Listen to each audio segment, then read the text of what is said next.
Hi guys, ನಾನು ನಿಮ್ಮ ಮಲ್ನಾಡು ಹುಡುಗ. ಸೊ ಇವತ್ತು ಬಂದು ನಮ್ಮಮ್ಮ ಅಡುಗೆ ಮಾಡ್ಕೊಳ್ಳೋಣ ಅಂದರು. ಅದಕ್ಕೋಸ್ಕರ ನಾನು ಇವಾಗ ತಟ್ಟ ರೊಟ್ಟಿ ಹಾಗೂ ಟೊಮೊಟೊ ಗೊಜ್ಜು ಮಾಡ್ತಾ ಇದ್ದೀನಿ.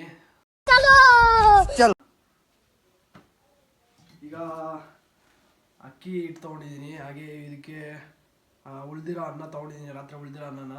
ಸೊ ಇದನ್ನು ಬನ್ನಿ ರುಬ್ಬನ. ಈಗ ಈ ಥರ ರುಬ್ಕೋಬೇಕು. ಇದಾದಮೇಲೆ ಈ ಥರ ಅಕ್ಕಿ ಹಸಿಟ್ಟೊಳಗಡೆ ಹಾಕಿ ಈ ಥರ ಹಾಕಿ ಕ್ಲೀನಾಗಿ ಕಲಿಸ್ಕೋಬೇಕು. ಸೊ ಸ್ವಲ್ಪ ಉಪ್ಪು ಹಾಕಿ, ಸಪ್ಪೆ ಆಗುತ್ತೆ, ಸಪ್ಪೆ ಇದ್ದರೆ ತಿನ್ನೋಕ್ಕಾಗಲ್ಲ.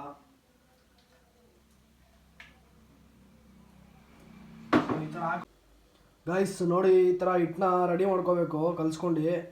ಸೊ ನೆಕ್ಸ್ಟು ಟೊಮೊಟೊ ಗೊಜ್ಜು ಮಾಡ್ಕೊಳ್ಳೋಕ್ಕೆ ಈ ಥರ ಟೊಮೊಟೊ ಹಾಗೆ ಈರುಳ್ಳಿ ಮೆಣಸಿನ್ಕಾಯಿ ತೊಗೊಂಡು ತೊಳ್ಕೊಂಡು ಬಂದು ಇಟ್ಕೊಂಡಿದ್ದೀನಿ.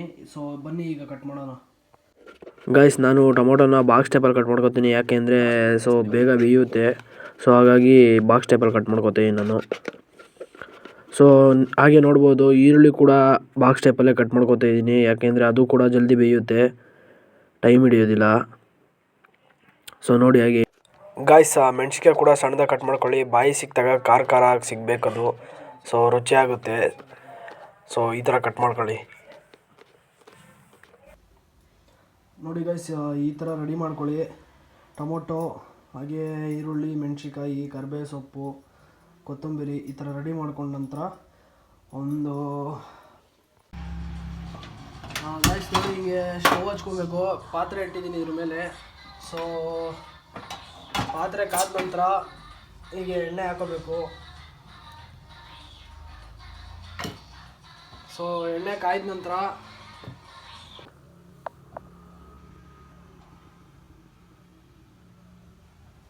ಗಾಯ್ಸ್ ಎಣ್ಣೆ ಕಾದಿದೆ. ಸೊ ಬನ್ನಿ ಸಾಸಿವೆ ಹಾಕೋಣ. ನೋಡಿ, ಈ ಥರ ಪಟ ಚಟ್ರಪಟ ಅನ್ನಬೇಕು. ನಂತರ ಸ್ವಲ್ಪ ಜೀರಿಗೆ ಹಾಕೋಣ. ಅದಾದ ನಂತರ ನೋಡಿ, ಕರಿಬೇವು ಸೊಪ್ಪು ಹಾಕೋತಾ ಇದ್ದೀನಿ.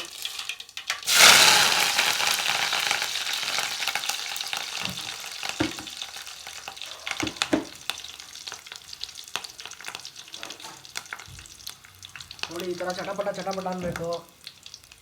ಇದಾದ ನಂತರ ಮೆಣಸಿಗೆ ಹಾಕೋತಾ ಇದ್ದೀನಿ ನಾನು.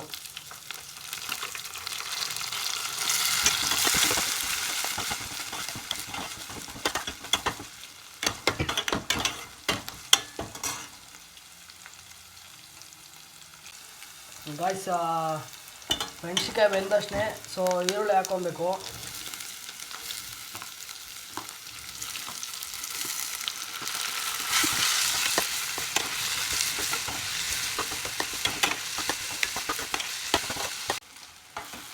ಸೊ ಗೈಸ್, ಈರುಳ್ಳಿ ಬೆಂದಿದೆ ನೋಡಿ. ಈ ಥರ ಸ್ವಲ್ಪ ಬ್ರೌನ್ ಕಲರ್ ಬರೋ ಗಂಟ ಈ ಥರ ಫ್ರೈ ಮಾಡ್ಕೋಬೇಕು.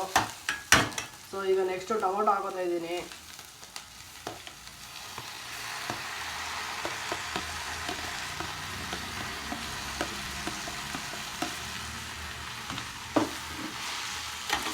ಸೊ ಈ ಥರ ಮಿಕ್ಸ್ ಮಾಡಿಬಿಟ್ಟು ಬಿಟ್ಬಿಡ್ಬೇಕು. ಸೊ ನೆಕ್ಸ್ಟು ರುಚಿಗೆ ತಕ್ಕಷ್ಟು ಉಪ್ಪನ್ನ ಹಾಕೋಬೇಕು.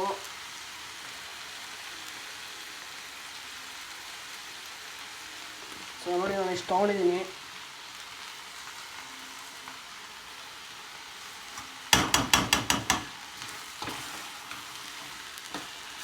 ಉಪ್ಪು ಹಾಕಿದ ನಂತರ ಈ ಥರ ತಿರ್ಗಾ ಮಿಕ್ಸ್ ಮಾಡಿಬಿಟ್ಟು ಇದ್ರ ಮೇಲಿರೋ ಮುಚ್ಚಳನ ಹೀಗೆ ಮುಚ್ಚಿಬಿಟ್ಟು 5 ನಿಮಿಷ ಬಿಟ್ಬಿಡ್ಬೇಕು. ಸೊ ಅದು ಬೆಂದಿರುತ್ತೆ. ಬೆಂದಾದ್ಮೇಲೆ ತಿರ್ಗಾ ಲಾಸ್ಟ್ಗೆ ಕೊತ್ತಂಬರಿ ಸೊಪ್ಪು ಹಾಕಿ ಬಿಟ್ಟರೆ ಟೊಮೊಟೊ ಗೊಜ್ಜು ರೆಡಿಯಾಗಿರುತ್ತೆ.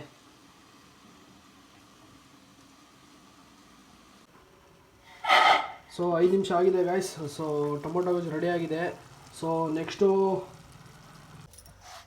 ನೋಡಿ ಗೈಸ್, ಈ ಥರ ಹಿಟ್ಟನ್ನ ತೊಗೊಂಡು ಈ ಥರ ತಟ್ಕೋಬೇಕು. ಸೊ ನಮ್ಮ ಮಲೆನಾಡು ಕಡೆ ಜಾಸ್ತಿ ಇದೇ ರೊಟ್ಟಿ ಮಾಡೋದು. ಇದಕ್ಕೆ ನಾಟಿ ಕೋಳಿ ಸಾಂಬಾರು ಇದ್ದರೆ ಸೂಪರಾಗಿರುತ್ತೆ. ನೋಡಿ, ಈ ಥರ ತಟ್ಕೊಳ್ಬೇಕು. ನಮ್ಮಮ್ಮ ತಟ್ಕೊಡ್ತಿದ್ದಾರೆ, ನನಗೆ ತಟ್ಟಕ್ಕೆ ಬರಲ್ಲ. ಗಾಯ್ಸ್, ಅಂಟನ್ನ ಕಾಯಕ್ಕೆ ಇಟ್ಟಿದ್ದೀನಿ. ಸೊ ಗಾಯ್ಸ್, ಹಂಚು ಕಾದಿದೆಯಾ ಅಂತ ನೋಡೋಣ ಬನ್ನಿ. ಸೊ ಈ ಥರ ನೀರು ತೊಗೊಂಡು ನೀರನ್ನ ಫಸ್ಟು ಹಂಚು ಮೇಲೆ ಹಾಕೋಬೇಕಿದೆ. ಸೊ ಈ ಥರ ವೈಟಿಗೆ ಬಂದರೆ ಕಾದಿದೆ ಅಂತ ಅರ್ಥ. ಸೊ ಈ ಥರ ಬಂದಾಗಲೇ ರೊಟ್ಟಿ ಹಾಕ್ಕೊಂಡ್ರೆ ಕ್ಲೀನಾಗಿ ಬೇಯುತ್ತೆ. ಸೊ ಇಲ್ಲಾಂದರೆ ಎಲ್ಲ ಕಿತ್ತೋಗುತ್ತೆ. ಸೊ ರೆಡಿಯಾಗಿದೆ ಹಂಚು. ಸೊ ಗಾಯ್ಸ್ ಕಿತ್ತೋಗುತ್ತೆ ಅಂದ್ಬಿಟ್ಟು ನಮ್ಮಮ್ಮ ಹಾಕ್ತಿದ್ದಾರೆ ಹಂಗೆ ನೋಡಿ.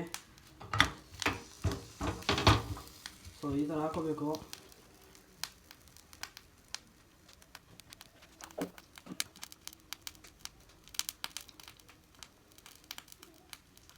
ಸೊ ತಿರ್ಗಾ ಈ ಥರ ನೀರನ್ನ ಮೇಲ್ಗಡೆ ಚೆಲ್ಲಿಸ್ಬೇಕು, ಯಾಕಂದರೆ ರೊಟ್ಟಿ ಸ್ಮೂತಾಗಿ ಬರುತ್ತೆ, ಕಿತ್ತೋಗಲ್ಲೇನಿಲ್ಲ, ಉಟ್ಕೊಳ್ಳುತ್ತೆ.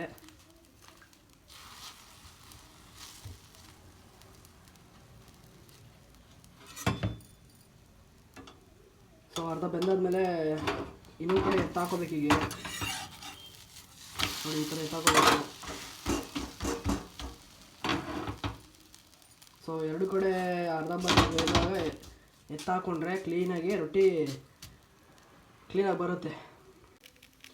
ಗಾಯ್ಸ್ ನೋಡಿ ರೊಟ್ಟಿ ಈ ಥರ ಬೇಯಿಸ್ಬೇಕು ಕ್ಲೀನಾಗಿ. ಸೊ ನೋಡಿ ಎರಡು ಕಡೆನೂ ಬೆಂದಿದೆ. ಸೊ ಗಾಯ್ಸ್ ಫೈನಲಿ ರೆಡಿಯಾಗಿದೆ ನಮ್ಮ ಅಕ್ಕಿ ರೊಟ್ಟಿ ಹಾಗೆ ಟೊಮೊಟೊ ಗೊಜ್ಜು. ಸೊ ತಿನ್ನೋಣ ಬನ್ನಿ. ಎಸ್ ಬನ್ನಿ ತಿನ್ನೋಣ.